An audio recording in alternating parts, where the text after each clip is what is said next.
اعوذ باللہ من الشیطان الرجیم بسم اللہ الرحمن الرحیم یا ایھا الذین، اے وہ لوگو، اوت الکتاب، جن کو کتاب دی گئی تھی، اہل کتاب یہود و نصارہ،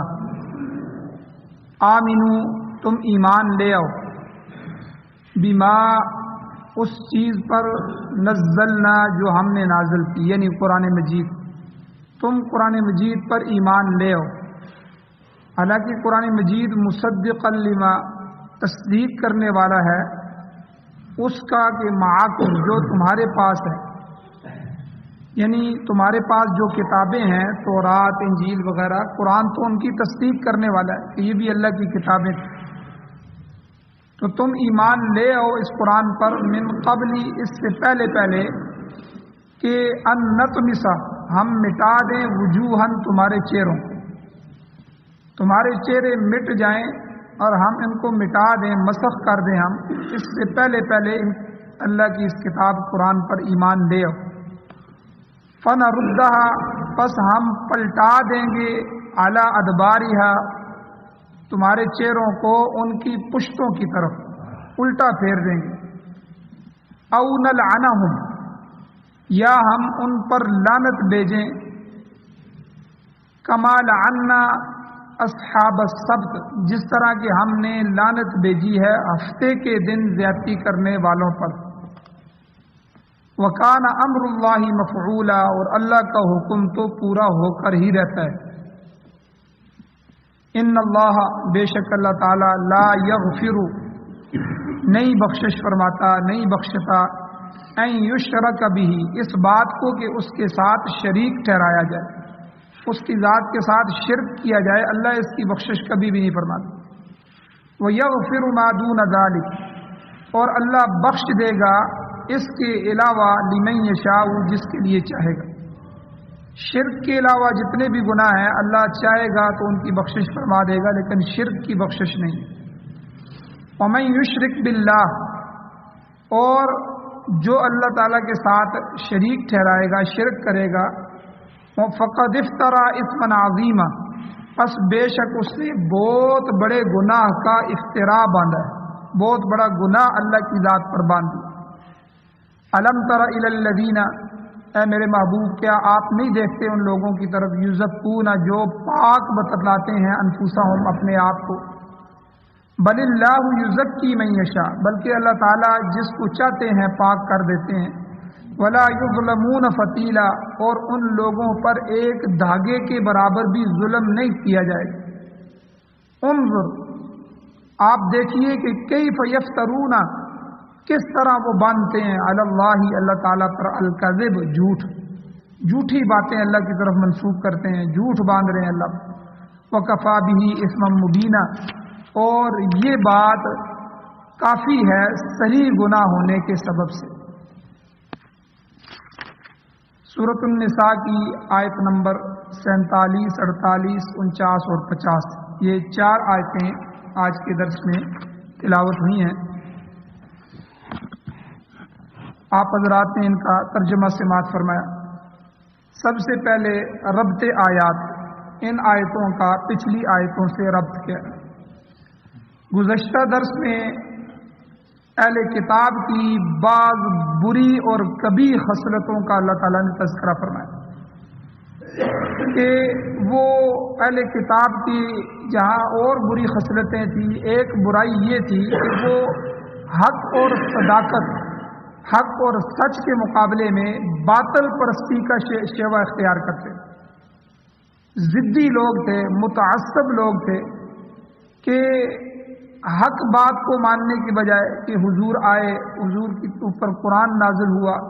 اس حق و صداقت کے مقابلے میں باطل پر ڈٹے رہے۔ اور دوسری برائی ان میں یہ تھی کہ اللہ کی کتاب کی تحریف کے مرتکب ہوئے، کہ جہاں جی چاہا اللہ کی کتاب کو بدل دیا۔ یہ کوئی دنیا کی کتاب تھوڑا ہی ہے کہ جس کا ایک ایک لفظ جو ہے بدل دیا جائے، معنی بدل دیا جائے، الفاظ بدل دیے جائیں۔ تو یہ ان کے اندر ایک بیماری تھی کہ جہاں چاہتے مسئلے کو بدلنا چاہتے تو وہاں الفاظ بدل دیتے۔ اور تیسری بیماری کہ اللہ اور رسول کی نافرمانی کرتے، خود اپنے پیغمبر حضرت موسیٰ علیہ السلام کی بھی جو ہے بے شمار نافرمانیاں کی. اس کے بعد جو بنی اسرائیل میں کم و بیش 4000 سے زیادہ انبیاء آئے، ہر ایک کو کئی نبیوں کو انہوں نے شہید کیا اور کئی نبیوں کو ایذا پہنچائی، تکلیفیں پہنچائی. تو اللہ اور اس کے رسول کی نافرمانی یہ بھی ان کی بری خصلتوں میں. اور ایک بری خصلت یہ تھی کہ اللہ کے نبی حضور علیہ الصلوۃ والسلام کی توہین کے مرتکب ہوتے تھے. کل کے درس میں گزرا ہے کہ لیم بِأَلْسِنَتِهِمْ وَطَعْنًا فِي الدِّينِ، کہ اپنی زبانوں کو مروڑ کے اور بالکل نرم کر کے پیچ دے کر ذو معنی الفاظ استعمال کرتے تھے، جس لفظ کے دو معنی ایسے معنی استعمال کرتے تھے. اور مسلمان سمجھتے تھے کہ یہ عزت دے رہے ہیں، حالانکہ ان کا مطلب جو ہے وہ توہین کرنا ہوتا تھا.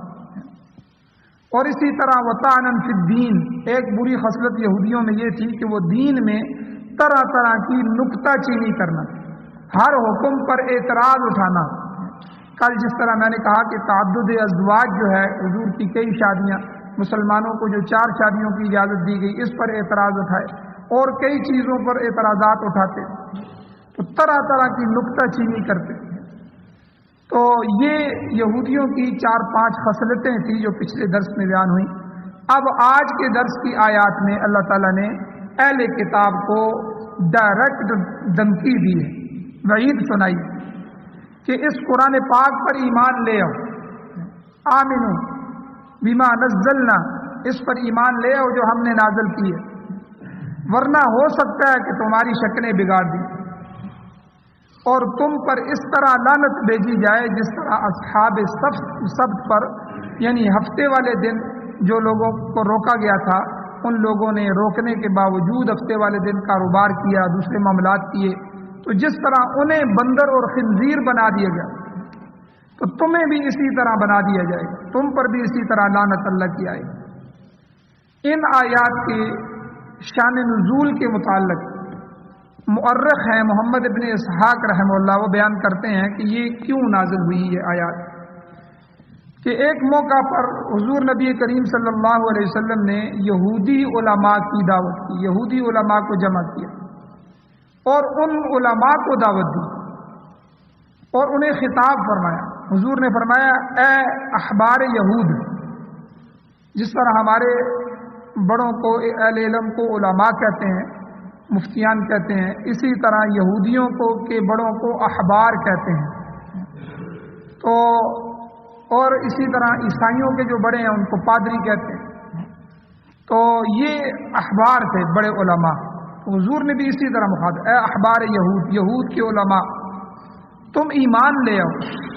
بخدا تم جانتے ہو جو چیزیں میں لے کر آیا ہوں، تمہارے علم میں ہیں، تم اہل علم لوگ ہو، تم نے اپنی کتابوں میں پڑھی ہیں، تم جانتے ہو میں کیا لے کر آیا ہوں، میں اللہ کی سچی کتاب لے کر آیا ہوں، تم اس پر ایمان لے آؤ، مجھے اللہ کا نبی تسلیم کر لو. مگر یہودیوں پر اس نصیحت کا کچھ اثر نہیں، بلکہ وہ اپنے باطل عقائد پر اڑے رہے اور اپنی ضد پر اڑے رہے. اس پس منظر میں اللہ تعالیٰ نے ان کی وعید کے لیے یہ آیات نازل فرمائی. اب ان کو ایمان کی دعوت دی جا رہی ہے. ارشاد ہوتا ہے یا ایھا الذین، اے وہ لوگو، اوتوا الکتاب، جن کو کتاب دی گئی. اصل میں یہودی اور عیسائی اپنے آپ کو اہل کتاب کہتے تھے اور اپنے آپ کو اہل کتاب کہلواتے تھے. تو عیسائی چونکہ انجیل کے حامل ہونے کے دعوے دار تھے کہ ہمارے پاس انجیل ہے اللہ کی کتاب، تو ہم اہل کتاب ہیں،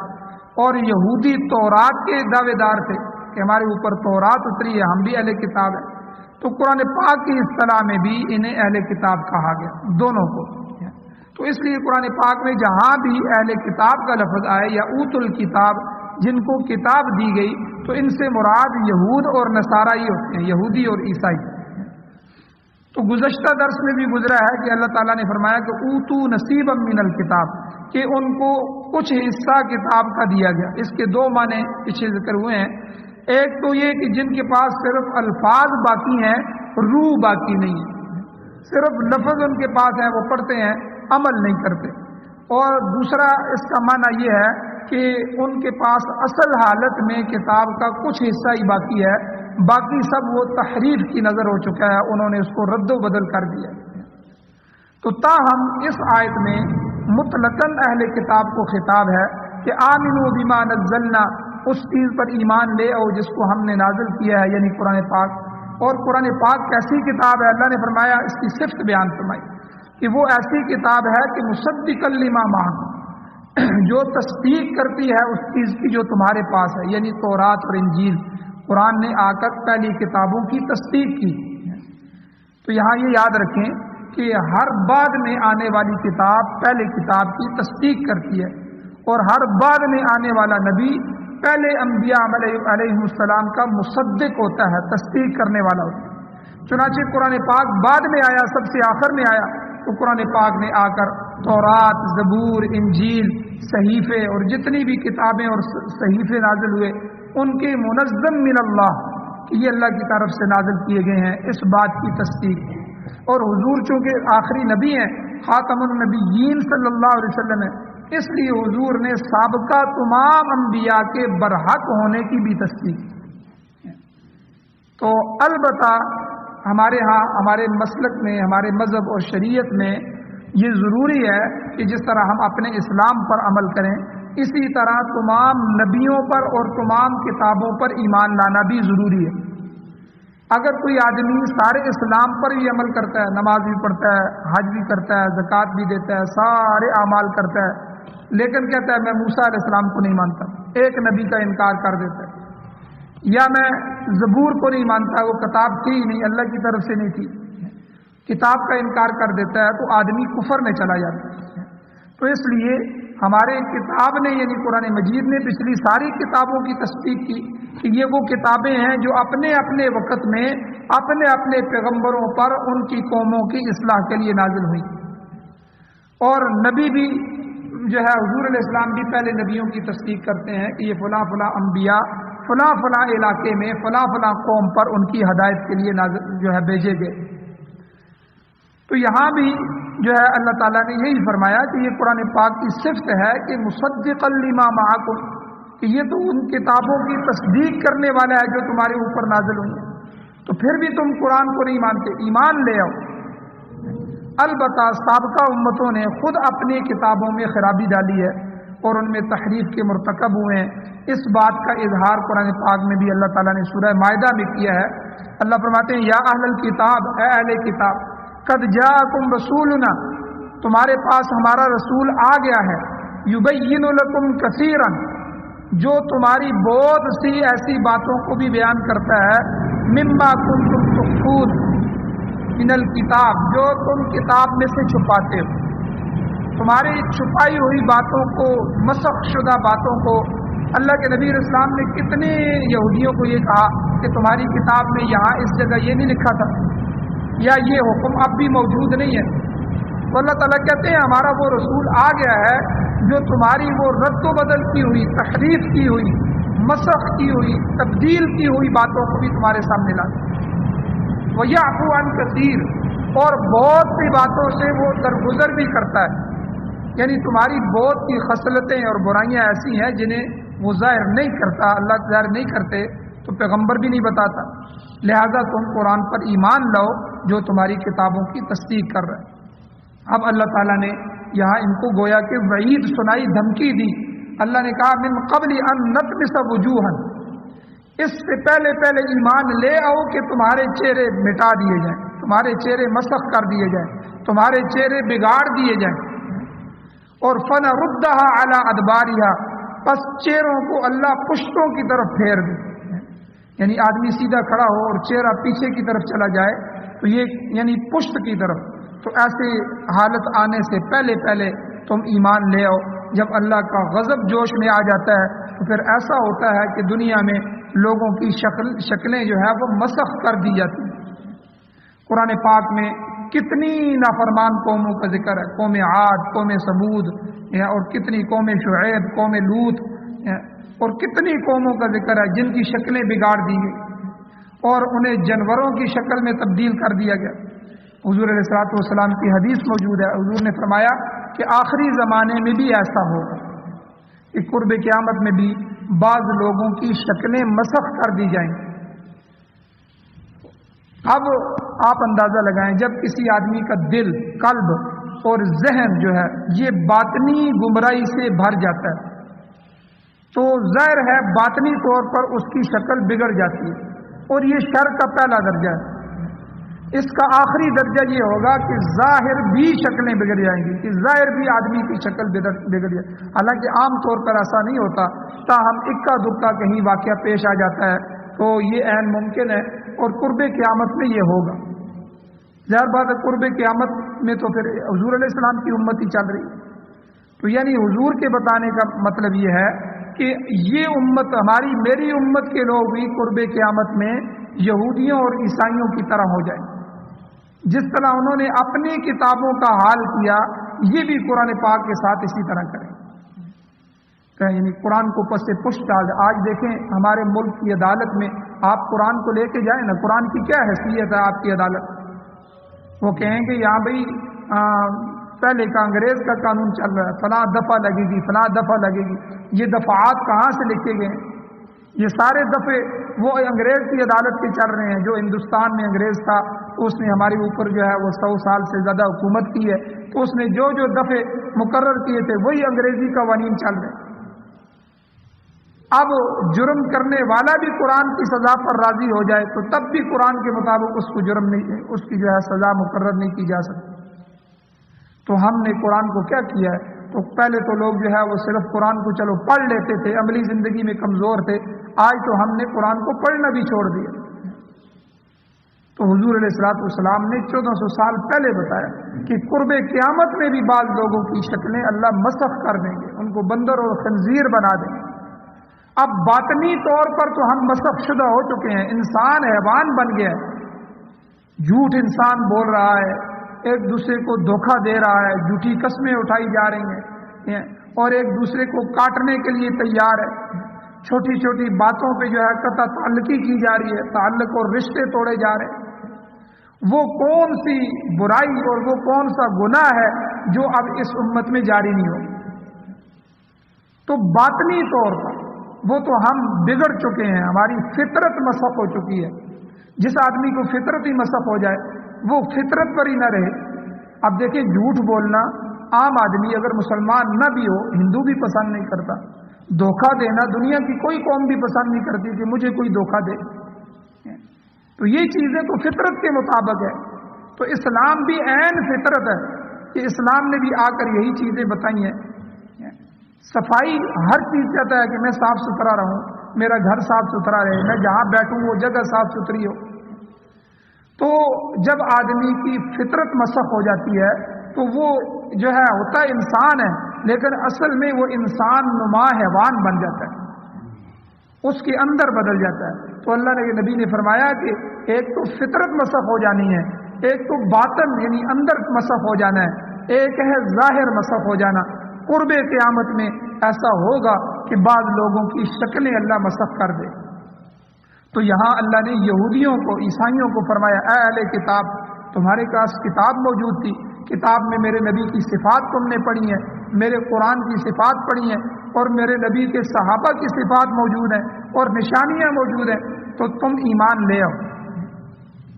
اس سے پہلے کہ تمہاری شکلیں مسخ کر دی جائے، تمہارے چہرے تمہارے پشتوں کی طرف پھیر دیے جائے۔ او نلعنہم، تیسری بات، یا ہم ان پر لعنت بھیجیں، رحمت سے دور کر دیں۔ کس طرح؟ کما لعنا اصحاب السبت، جس طرح ہم نے ان لوگوں پر لعنت بھیجی ہے جو ہفتے کے دن زیادتی کرتے تھے۔ یہ ہفتے کے دن زیادتی کرنے والے لوگ کون تھے؟ یہ بنی اسرائیل کا ایک فرقہ تھا، ان کو اللہ نے حکم دیا تھا کہ وہ ہفتے کے دن کوئی کاروبار نہ کریں،